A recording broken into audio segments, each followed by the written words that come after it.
We are joined now by the athletics director at Southern Miss, Jeremy McClain. I felt bad. Like I had a brief, fleeting moment a second ago where I felt bad. Last week we were in Starkville, and we gave Zach Selman a Mississippi State hoodie. We did, but that was like a setup for something else. So.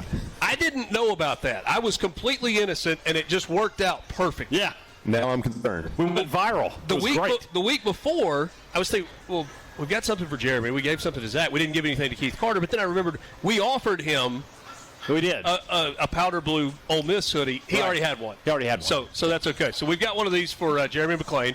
Gentile, a new licensing partner with the Golden Eagles. I'm not going to turn down free stuff, so I don't know what Keith's doing, but I'm going to accept that. Thank you very much. And so now he announces a new logo. Yeah, that's how this works. Well, bring it like back, I said, I am concerned about the free gift. Bringing back the Attack Eagles. That's what everybody wants, right? Calm down. Calm down. You'll get that started. I got the other thing started. Yeah, Why not there this? You go. There you go. Why not this? Absolutely. We do love the Attack Eagle, by the way. It's close. 10 days away. Yeah, it's real close. It's plenty hot. School has started or starts Monday? Yeah, started this past Monday. Okay. So we've been in class this week, and which means, no parking on campus, all the fun stuff that comes with everybody being back. I'm joking, obviously, about that. It is crazy, a madhouse, but in the best way possible. When the students are back and the energy changes, it's football season, things are about to crank up, and we kind of get to do what we enjoy doing, and so I'm excited about getting going. So much change. I mean, we've talked about it within the football program. When you talk about 80 new players, obviously a new head coach. I know you've been on with these guys and have talked about it some, but now that you've had some time to digest kind of the process that you went through in bringing Coach Huff here, the coup that you pulled in a lot of ways to be able to bring him to Hattiesburg. When you reflect on that process, what do you think about? Yeah, it was an interesting process. I think it probably goes without saying. What I would tell you that I reflect on, the thing that maybe just kind of hits home, is that what we all know, and that relationships matter. I think it started with Charles and I getting to know each other a little bit 4 or 5 years ago. He was leaving Alabama, or he was at Alabama at the time, and we had a chance to connect and just spend a little time together, and it started there. And then so when we re-engaged during this process, we weren't starting from zero. And I think that mattered. I think and we have a lot of mutual connections, and I think there was a trust level there that happened really quickly. And I think he was looking for that. I think he was looking for an opportunity to be somewhere he felt really good about, and he felt good about the relationship piece of that. And so I think we checked a lot of boxes for him. He obviously checked a lot of boxes for us. I mean, when you go into that search, you're trying to identify obviously someone you think that can come in and have an impact on the roster, right? And I've heard you guys talk about this. Look, it's not lost on any of us that are doing that the quickest way to do that is to hire someone at a place, especially a sitting head coach, who can bring players with them if they're willing to come. And that's where we found ourselves. And thankfully we were able to get it to the finish line. One thing, and you guys may have talked about this on a day when I wasn't there, but I don't know if we've talked a lot or enough about the angle of it's one thing for a coach to take a job and a few players, but to have as many follow him as did, to me that speaks to the way he was interacting with his players and the relationships that existed, because a lot of those guys could have gone a lot of different places, and they chose to come to Hattiesburg. Yeah, I think it says a lot about Coach Huff and his staff, right? And a lot of his staff members came with him. I think there was a level of trust there that was significant. But I'll tell you this, too. It wasn't, hey, Coach Huff's going to show up for his press conference and all the players are going to be here. It was a recruiting process. They entered the portal. They came to Hattiesburg. And I think what I was so pleased with is that they came to Hattiesburg and went through the recruiting process that weekend and left here feeling really good about the option of being in black and gold. And so I think it says a lot about Coach Huff. I think it says a lot about our institution. And you're talking about a football program that went 1-11 last year, but that's not who we are. And I think it was easy for them to pick up on that pretty quickly. And so I think all those things came into play, and we were very fortunate to bring a large group of those guys to Hattiesburg. It gave us an opportunity to start from a really good place. You talk about kind of setting the standard as a program, and who are you going to be when you bring 20 players that have been with the head coach, it's a much easier transition. Yeah.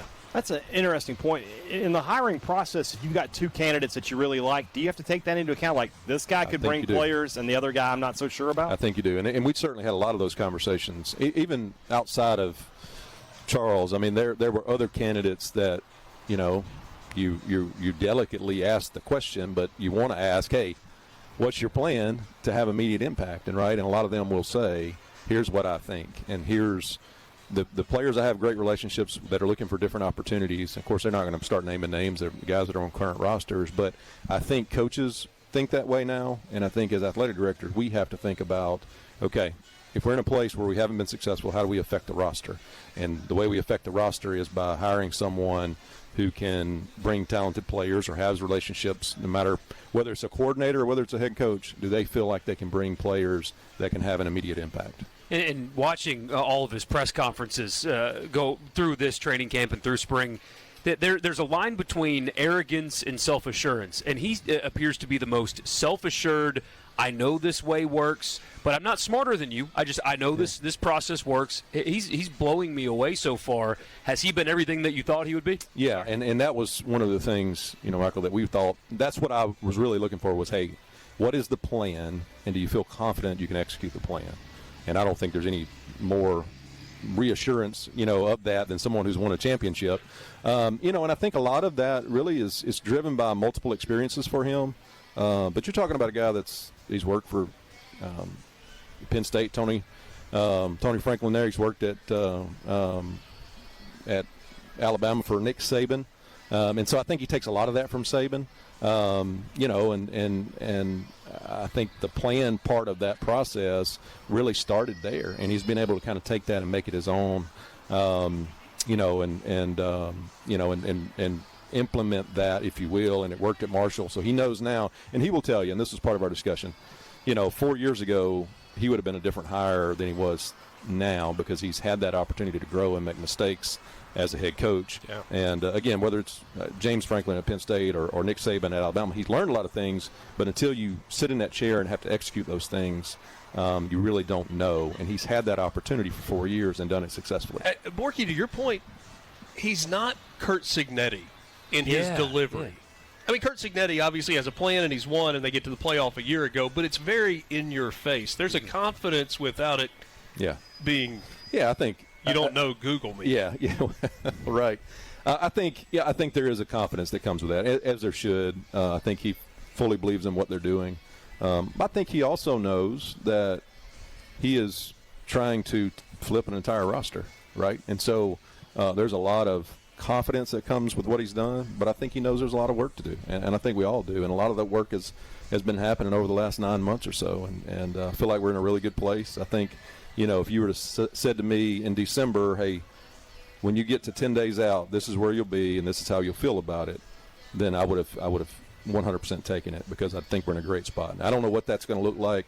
We got to go out and still compete and line up and get it done. But I think we've done all the right things along the way to get us to a really good spot. Yeah, how do you balance, too, the expectations, or really not expectations, but the immediate euphoria of new coach, new players with, hey, it was a one-win football team last year. It may not be perfect right away. Trust the process when you're talking to your fans and donors and stuff where, hey, they may not go 12-0 this year, and that's okay because he is the right guy. Yeah, I think there's a balance, right? We kind of joke with him like, hey, man, enjoy the honeymoon for 10 more days because, you haven't lost a game yet. But, so I do think I will tell you this, I will take the optimism every day and excitement from our fan base. And I think it's warranted. I think people, it's real. People see what's happening. But I do think there's a realism that, hey, we do have a long way to go. We have gone from 0 to 60 really quickly, but we're not quite there yet. And so it's still a work in progress and probably will be for some time. It's hard for any of us to stand here at the beginning of the year and say, hey, this is what the wins and losses are going to look like, because we just don't know. I think if you ask, obviously open up with Mississippi State, if you ask them, hey, what's it going to look like? There's so many new faces on these rosters that we know what it looks like in practice, but until you line up across from someone else, I think there is a level of unknown there that you can't quite get there. And so I'm excited to see that. I'm certain, again, that it's going to be a work in progress, but I'll take the excitement because I think it's been earned by this staff. Visiting with Jeremy McClain, the athletics director at Southern Miss. I think you're good to hang for one more segment, right? Happened. Michael Borky, Richard Cross, Brian Haydad. Jeremy McClain joins us. If he was on the phone, he'd be on the Farm Bureau guest line. Go to favorites.com and go with the home team. Jeremy, Mississippi State coming to Hattiesburg in 10 days. If FBSschedules.com is to be believed, there's another 2 games scheduled between Southern Mississippi and Mississippi State, 2030 here in Hattiesburg, 2031 in Starkville. We have the SEC. We don't know if they're going 9 games, 8 games. We don't know what they're going to do with their schedule. Are you optimistic that, A, those games will remain scheduled, and then B, that this series can continue beyond that? Yeah, I am optimistic about that. Obviously, it depends on the leadership, right? I mean, we've been fortunate, we've had a really good relationship with the last couple of ADs, and they've certainly wanted to continue that. So I think it depends on that. I would like to think that this makes a lot of sense for a lot of reasons, and so I'm optimistic about that. Now, the SEC piece, who knows? Hopefully we find out here soon. But that, whether that impacts, losing a game on the schedule, I would think that Mississippi State would opt to do something else besides talk about, not playing that game. But so I'm optimistic about it. I certainly hope it happens. I think it's good for the state of Mississippi. We, not only do we have this series with Mississippi State, but then we obviously have tried to play our FCS opponents in state as much as we can too. And so, I just believe that there is a lot of benefit to doing that. And so I'm confident that we'll get to play those games. And, I hope they let me hang around long enough to see it. There's some people in our business that advocate for the power conferences to eliminate either non-conference games or games against G5 or FCS teams. Is that something internally you guys are worried about? Because to me, and these guys hear it too much, I grew up on FCS football. They need those games to survive, and so I don't want to see those go away. I don't necessarily worry a lot about that. I do think, the SEC 9-game schedule is maybe the kind of the elephant in the room, the one thing that will have some ripple effect. But I still think there's a lot of games out there. And so I don't think those games are going away. I think those games are needed. I think people are, trying to balance their schedules the best they can. I mean, you think about teams in the Big 12 or the Big 10 that are they've obviously the SEC too, but they've got a really difficult conference schedule, and so they're trying to balance some things out and trying to make it make sense. And so I just think there's value in the games on both sides, and I certainly hope that doesn't change, but I don't think it's going to change in the near future. 7 home games this year. Obviously, that first one is Mississippi State, but that 3-week stretch to start the year where it's Mississippi State and then Jackson State and then Appalachian State in week 3, what a way to start the year. Yeah, of course, we were fortunate enough to be able to manage the schedule. We kind of circled this year, and whether it was a staff in their 4th or 5th year in a really good place, or whether it was a new staff, we just felt like we had an opportunity to get 7 on the schedule, which is not easy to do. And then obviously had the first 2 non-cons locked in, and then App State, the conference gave us that 3rd one. It's a big 3-game swing for us. I mean, it really is. I don't think there's any other way to look at that. And at the end of week 3, I think we'll have a really good feel for where we are and what the season's going to look like. Certainly it won't be over at that point, but we'll have a sense of who we are. But a chance to play all 3 of them here in Hattiesburg and give our guys the home field advantage. I think that's why it's so important. We have great crowds, and we're certainly headed in that direction. But I think in those 3 weeks, to create a home field advantage, to give our guys the opportunity to get out of the gate the right way, is going to be really important. When M.M. Roberts Stadium is full, when the Rock is full, it is an intimidating environment. It is a loud environment. It's a difficult environment for opponents.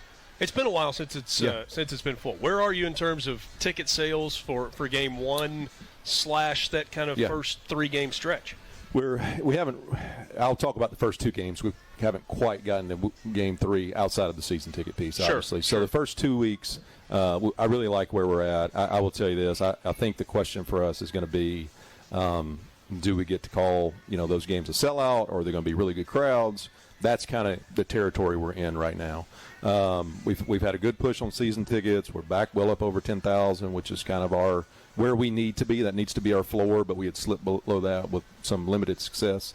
And then as we've kind of opened up student claims and single game sales, that's gone really well out of the gate. And so if we keep that pace for the next 10 days, I feel really good that we're going to have a great crowd in week 1 and in week 2 because those are moving as well. So feel really good about that, and certainly what you hope is that you play well enough in week 1 and week 2 that people start filling in week 3 pretty quickly. Yeah, no question. It's you would love to have it where the entire stadium is in black and gold, right? Where every single seat is a Southern Miss fan. That's not usually the reality of a sellout, regardless of the stadium you're talking about.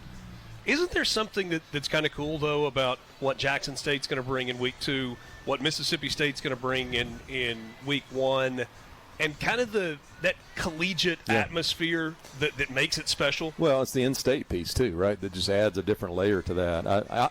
And to answer your question, I'm perfectly fine if it's just mostly black and gold, right? It doesn't have to be all black and gold. We want to fill it up. Yeah, but I think you're right. I think there's a uniqueness, especially with it being in-state opponents, that you get a chance, those people can get in their car and drive and be here on game day and come be a part of it. And obviously, I know Mississippi State's going to travel well and show up. We know Jackson State's going to do the same. And so, when we build this schedule out, a part of, the revenues and expenses is we know that we're going to have those first 2 games. They're going to help us in as far as creating revenue and getting to a place where we can create the budget we want to create. And so, look forward to having everybody here. It's going to be a really, really busy couple of Saturdays, and we're excited about that. Did you give any thought to a whiteout for this first game, as hot as it's going to be? I did not, and there's only one reason for that, and that is I don't want to cater to our opponent's colors. Well, everybody wears white. Yeah. But here's the deal. When I take that picture of the stadium, I want to make sure that gold is going to be very prevalent. So that's what we're going to do, and we'll be pushing that out here over the next 10 days. Okay. When it's this hot, it's all hot. It's going to be hot regardless. Although a gold shirt. I don't want to talk about it a lot. We did. Okay, well, let's not jinx it. Blame it on us. I blew it. It's on me. I brought it up, and it's my fault. So, college football playoff expansion. The G5, now G6, with the Pac-12 kind of resurrecting itself, has an automatic bid. So that is solidified. There's been talks about going to 16. Now you got the Big Ten proposal to go to 28, possibly. Where do you guys sit on the expansion conversation, or are you happy with 12? Is 64 an option? With Tony Petitti and what he's doing, it might be at some point. But where do you guys sit? I'm okay with 12, and here's why. I think for us, sitting in our chair, the most important thing is access, right? And so in these scenarios, we have access. And so I think the reason I say 12 right now, until I see something that is more attractive, is because we can't lose sight of the toll that playing football games takes on the human body, right? And so if you begin to create a playoff that is this expanded playoff, it's really difficult not to play more football games, right? So you can start in week 0, you can eliminate conference championships, you can try to shrink the regular season a little bit, but when you start to do those things, I think it changes a lot of what's really special about college football. And so for me, I think getting to a point where that thing is so large, and I get why people want to do that. I think there's a lot of money on the table. But I think you have to be really careful because we have to keep our student athletes in mind. We got to make sure we protect them and make sure that, hey, if you're making that run to play in a national championship, how many games are you really playing? Mm-hmm. If it were to go to 16, and that seems to be the item which really wouldn't affect what I'm talking about. I think they can do it without adding a lot of games. You'd have one I think that's more right. round in that scenario. Which model do you like that's been talked about? The 6 auto bids and then 10 at large? Yeah. Or the allotment where they're pre-slotted? Or? I like the auto bids. It's probably a little bit of old school. I think, we do that across the board in every other sport. There's a reward for winning your conference. And I realize each year there's a difference in, how those conferences stack up, competitively. But if we think about baseball here at Southern Miss, because it's something obviously we've had a lot of success at, you go into that room on the selection committee and, you start in a place where who X number of teams are, 32, I think, in baseball, because they've won their conference championship and they've earned the right to be there. And so for me, and I get the argument on both sides, for me, rewarding a team who's worked through their season, won their conference championship, I think there's something to be said for that. So the SEC, ACC, Big Ten, Big 12, and then the highest ranked right G5 champion, and then the other At 11 larges. spots are all at large? Yeah, that's where I would land. And often I agree. in those I would extra agree with that. 11, you would have another group of 5 team. Yeah. What Yeah, well, we I did think- the numbers. It was like 40% of Yeah. the time you'd get more than Yep. one. Yep. And I think if you get to 16 in that scenario, or whatever that number is, or 16, yeah. So, I think there's a balance in there somewhere. We're adding some teams to the playoff can be productive, but I don't think it can get too large and do what we want to do. Always appreciate your time. Yeah. It's always and a the insight pleasure as well. Absolutely. Appreciate you guys being